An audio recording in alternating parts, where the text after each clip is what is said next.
Welcome to On the Vineyard. I'm Monica Brady-Meyerov, the publisher of the Vineyard Gazette Media Group on Martha's Vineyard.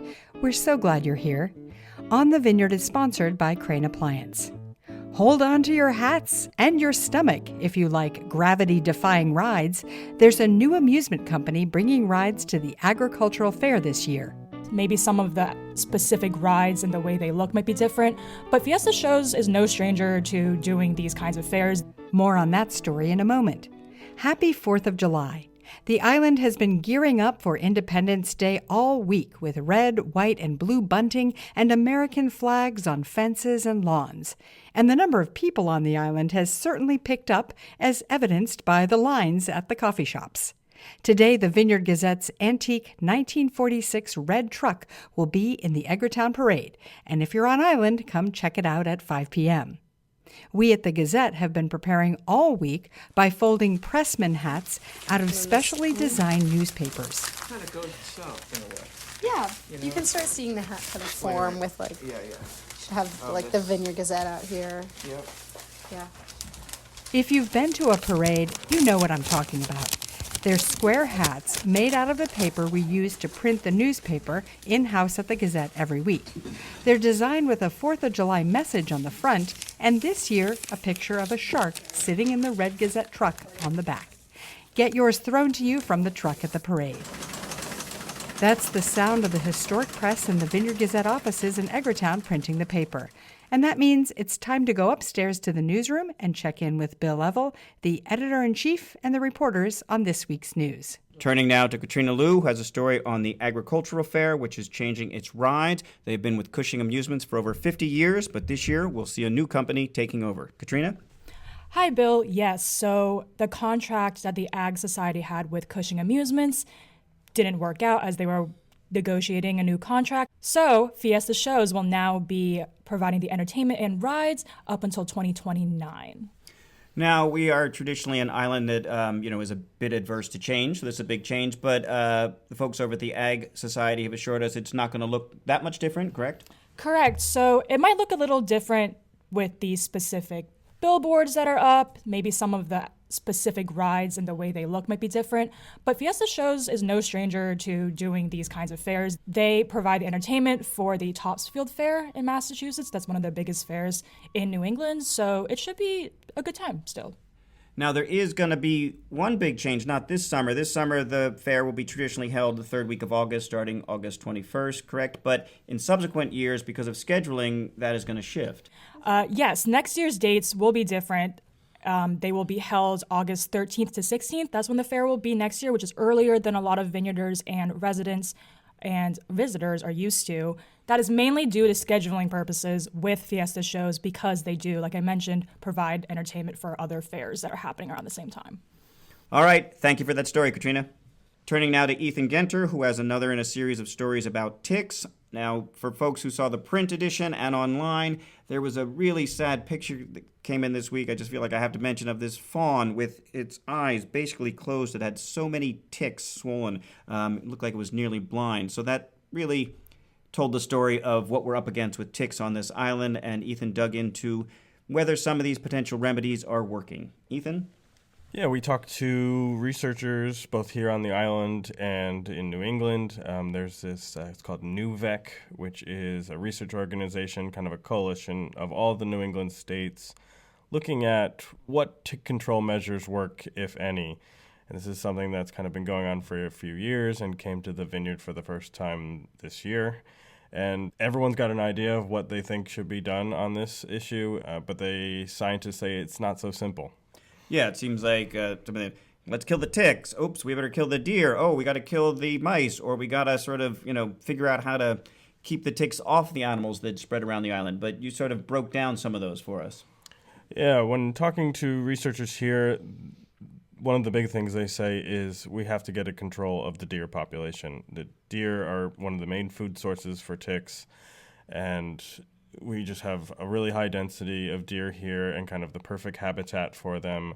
And they say, unless we do something about the deer, there's always going to be the ticks here to go after them. This has to be done, in coordination with a lot of other things. They push for prescribed burns, which can they call it, hit the reset button. They've also talked about, a lot of it is personal protection. That's something we can do today, and it will work immediately. Now, it's often brought up about culling the deer population, but there's always pushback, and I brought up this cute-looking fawn. So there was some of the stuff about whether spraying to actually eradicate ticks, whether that even works. Yeah, one of the things they always hear is, why don't we just spray the island? And it's not that simple. How would you go about a 100-square-mile island, kind of spraying an entire island? One of these applications for a yard can cost anywhere between like $100 and $700. You multiply that out by how many yards. So they're kind of saying it's really impractical, costly, prohibitive, and you're also spraying an entire island would kill all kinds of other things that we would like in the ecosystem. So yeah, that's kind of one thing they hear. They also hear, why isn't there just something to get rid of them? You get Lyme, you get alpha-gal, and people kind of say, why are they still here? And no one's really cracked this. It's not like we're alone in this. Ticks are all over the country, and everyone's trying to figure out this problem. I do find interesting the folks here on the island on the front line, they really do say, well, there is one thing you can do, and it's pretty easy. Wear things treated with permethrin, whether it's socks or spray yourself down, and that's what they do, and they're out in the woods all the time, and they don't get ticks, they say. Yeah, they kind of preach that gospel every time I talk to them, and it's something, people are kind of always looking for a solution, and they say, this is what you can do. You can do this right now. You can go to the store. You can pick up permethrin. They're not always the answer people want to hear. You don't want to be told you have to wear long sleeves when you're going out in the summer. But the one researcher I talked to said, kind of think of it as wearing sunscreen. Back in decades ago, people didn't wear sunscreen, and it was kind of like, why would I put that on? But now it's kind of part of people's everyday routine. So they kind of say, this is kind of the reality of our lives right now, and this is kind of what we have to do. Yeah, speaking for myself, it's we've covered this for years, and I have yet to do anything until finally this spring I went out and got my permethrin socks and a permethrin spray, and now I just do that whenever I walk the dog in the woods, and no ticks. Go get your permethrin, folks. All right. Thanks, Ethan. You can read more on these stories and all the news for free at vineyardgazette.com. While it's still a little too early for field tomatoes on the island, the first hoop house-grown tomatoes are on sale at Morning Glory Farm, according to Cook the Vineyard newsletter. The Strawberry Festival was 2 weekends ago, and it's almost time to think about fresh blueberries. But nothing says summer like lobster rolls from Grace Episcopal Church. They won the Best of the Vineyard category this year, like they have for many years. I go almost weekly. Even though the lobster comes beach-ready with buns and chips, my secret is to buy the lobster without the butter, and then you can make lobster pasta, lobster risotto, lobster mac and cheese. The possibilities are endless.